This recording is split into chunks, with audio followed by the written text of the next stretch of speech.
Perkenalkan, nama saya Fiska Talisha dengan NIM 220107501022 dari kelas Pendidikan Biologi C.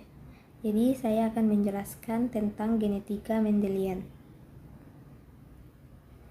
Jadi, pertama yaitu hukum segregasi. Sejarah singkat genetika pertama dipelajari dalam suatu cabang ilmu biologi. Ilmu ini pertama kali dipelopori oleh Gregor Mendel. Dia merupakan birawan yang mendalami fisika, matematika, dan botani. Teori kromosom dirumuskan pada tahun 1902 dan 1903 oleh Walter Sutton dan Theodore Boveri. Genetika modern muncul dengan menjelaskan pewarisan sifat berdasarkan perilaku, kromosom, dan gen. Jadi, ringkasan singkat mengenai genetika Mendelian adalah suatu materi yang mempelajari pewarisan sifat berdasarkan eksperimen monohibrid. Jadi, Mendel merumuskan ada 4 pada pewarisan sifat. Salah satunya yaitu hukum segregasi atau hukum Mendel 1.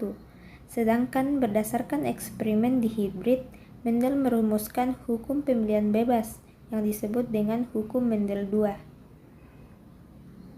Dalam suatu persilangan biji, para ahli biologi menyimpulkan bahwa notasi alfabet yang dimaksudkan oleh Mendel adalah genotip, yaitu susunan gen yang dapat mengekspresikan suatu sifat dari suatu karakter fenotip. Para ahli biologi juga menyepakati bahwa sifat resesif dan dominan merupakan ekspresi dari alel, yaitu versi alternatif suatu gen yang menyusun genotip.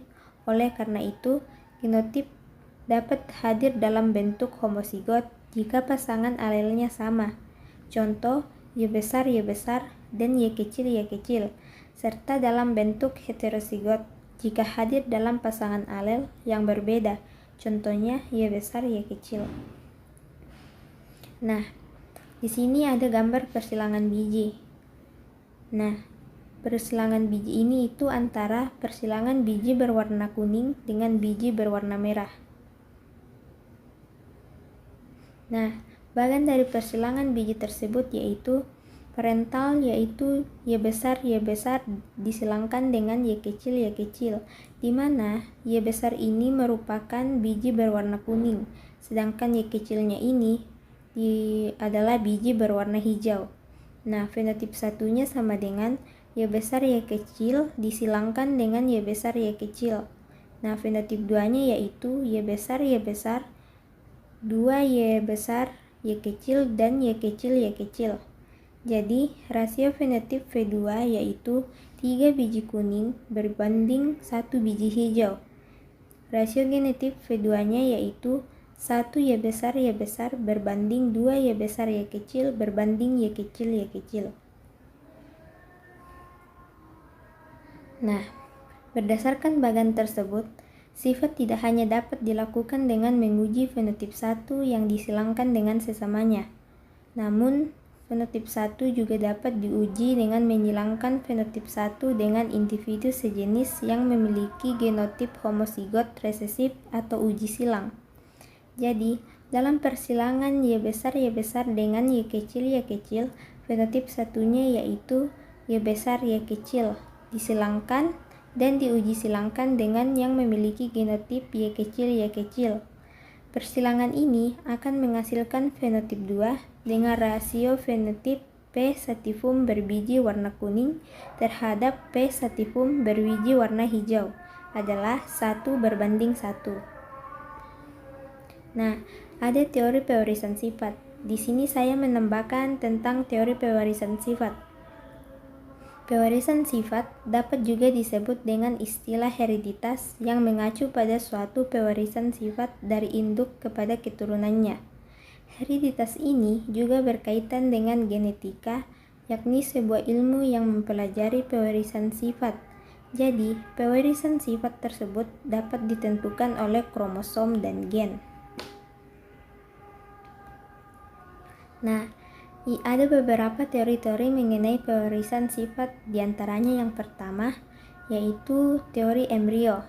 Teori ini ditemukan oleh William Harvey yang berpendapat bahwa semua hewan itu berasal dari telur. Pernyataan tersebut semakin diperkuat oleh Rainer de Graaf sebagai peneliti pertama yang memperkenalkan bersatunya sel sperma dan sel telur dalam pembentukan embrio. Yang kedua yaitu teori preformasi. Teori ini dikemukakan oleh Jan Swammerdam yang menyatakan bahwa telur itu mengandung semua generasi yang akan datang, sehingga dapat dianggap sebagai miniatur dari individu yang telah terbentuk sebelumnya. Selanjutnya yang ketiga yaitu teori epigenesis embriologi. Teori ini dikemukakan oleh Wolff yang menyatakan bahwa ada kekuatan vital yang terdapat di dalam benih organisme. Melalui kekuatan tersebut dapat menyebabkan pertumbuhan embrio berdasarkan pola perkembangan sebelumnya. Yang terakhir yaitu teori plasma nutfah. Nah, teori ini dikemukakan oleh Lamarck yang menyatakan bahwa sifat yang terjadi itu dikarenakan adanya rangsangan dari luar, terutama lingkungan, terhadap struktur fungsi organ yang diturunkan pada generasi berikutnya. Jadi, dari keempat teori itu, itulah yang merupakan teori-teori tentang pewarisan sifat. Nah, kemudian ada persilangan dalam hukum Mendel 1. Jadi, hukum persilangan Mendel 1 yang pertama yaitu persilangan monohibrid.